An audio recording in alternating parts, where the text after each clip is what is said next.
আসসালামু আলাইকুম, স্বাগত জানাচ্ছি বিডি চ্যানেল 4 বিশ্ব সংবাদে। সাথে আছে আমি লৌরা চৌধুরী। শুরুতে আলমগীর হোসেন সিটি সংবাদ শিরোনাম।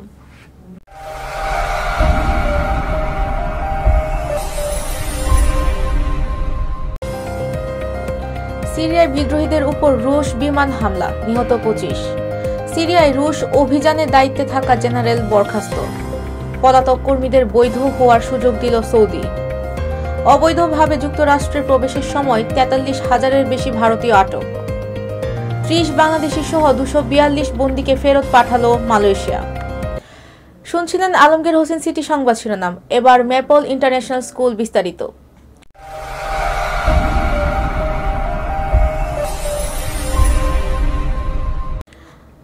সিরিয়ার উত্তরাঞ্চলীয় আলেপ্পোর নিয়ন্ত্রণ নেওয়ার পর আরও অগ্রসর হচ্ছে বিদ্রোহীরা। এর মধ্যেই তাদের লক্ষ্য করে অব্যাহত বিমান হামলা চালিয়েছে রাশিয়া।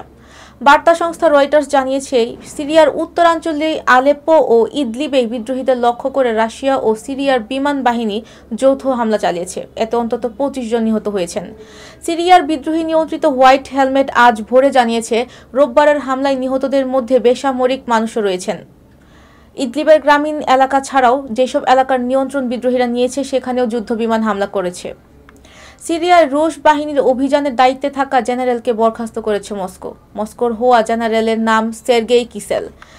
সিরিয়ার বিদ্রোহী গোষ্ঠী আলেপ্পো শহরের বেশিরভাগ দখল করে নেওয়ার পর তাকে বরখাস্ত করা হলো। গতকাল যুদ্ধ সংক্রান্ত রুশ ব্লগাররা এ তথ্য জানিয়েছে।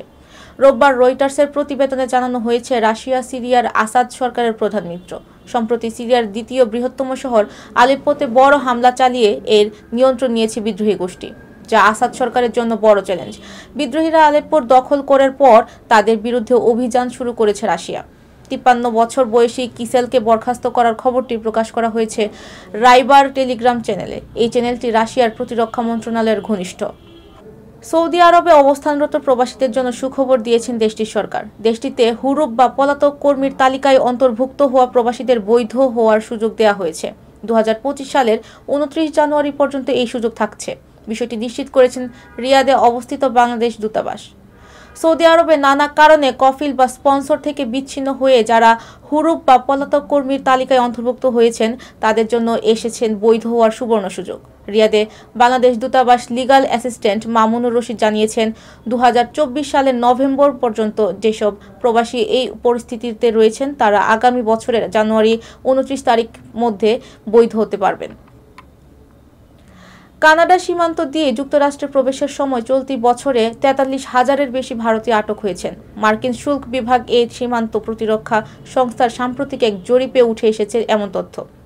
সংশ্লিষ্টরা বলেছেন, যুক্তরাষ্ট্রের চেয়ে কানাডার ভিসা পেতে কম সময় লাগা এবং দুই দেশের সীমান্তে কড়া নজরদারি না থাকায় এই রুট বেছে নেন অবৈধ অভিবাসীরা। যুক্তরাষ্ট্রের প্রেসিডেন্ট নির্বাচনে জয়ী হয়ে অবৈধ অভিবাসীদের বিরুদ্ধে কঠোর অবস্থানের ঘোষণা দেন ডোনাল্ড ট্রাম্প। অবৈধদের বিরুদ্ধে সেনাবাহিনীকে ব্যবহার করবেন বলেও জানান তিনি। তবে নবনির্বাচিত প্রেসিডেন্টের এমন অবস্থানের পরও থেমে নেই সীমান্ত পাড়ি দিয়ে অভিবাসন প্রত্যাশীদের যুক্তরাষ্ট্রের প্রবেশের চেষ্টা। মালয়েশিয়ায় বিভিন্ন সময় আটক হওয়া 30 বাংলাদেশি বন্দীকে দেশে ফেরত পাঠানো হয়েছে। সাজা শেষ হওয়ার পর তাদের দেশে পাঠানো হয়েছে বলে জানিয়েছেন দেশটির জোহর অভিবাসন বিভাগ। গতকাল জোহর অভিবাসন বিভাগ এক বিবৃতিতে জানায়, পেকান নেনাস অভিবাসন বিভাগের বন্দি শিবির থেকে গত এক সপ্তাহে সরাসরি কুয়ালালামপুর আন্তর্জাতিক বিমানবন্দর, KLIA, KLI-2 এবং জোহর বাহরুস টুলাং লাউর ফেরি টার্মিনালের মাধ্যমে 30 বাংলাদেশি সহ 242 অভিবাসীকে তাদের নিজ নিজ দেশে ফেরত পাঠানো হয়েছে। তালিকায় 30 বাংলাদেশি ছাড়াও 120 জন ইন্দোনেশীয়, 62 জন মিয়ানমারি, 18 জন ভিয়েতনামি, 5 জন করে থাই ও পাকিস্তানি এবং 1 জন করে ফিলিপাইন ও শ্রীলঙ্কার নাগরিক রয়েছেন। একই সঙ্গে তারা যেন নতুন করে মালয়েশিয়ায় প্রবেশ করতে না পারেন সেজন্য তাদের কালো তালিকাভুক্ত করা হয়েছে।